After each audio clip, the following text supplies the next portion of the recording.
नाव सांगा तुमचं. माझं पद्मिनी बालमोहन आदलिंगे.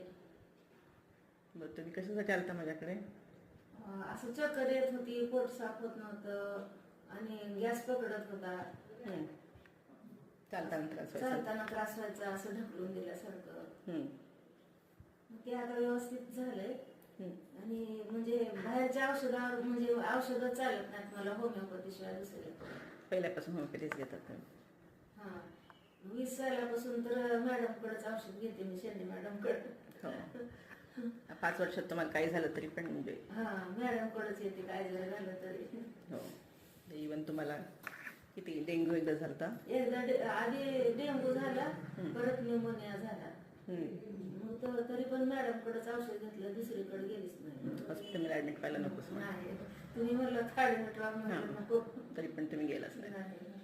कायच औषधाने पूर्ण केलं? दुसरीकडे मला म्हणजे असं हेच होत नाही, औषधं पण सूट होत नाहीत ॲलोपॅथीची. आणि मॅडमकडेच जास्त विश्वास आहे माझा. बरं, ठीक आहे. होमिओपॅथीवरती आणि मॅडमवरती विश्वास. आता आधीपेक्षा तुम्हाला किती या 5 वर्षात खूप फरक पडलाय? खूप फरक पडलाय. असं सारखं टेन्शन यायचं, म्हणजे असं काय पण भास व्हायचा, ते पण सगळं बंद. मानसिक त्रास खूप होता, तो पण बंद झाला. थँक्यू.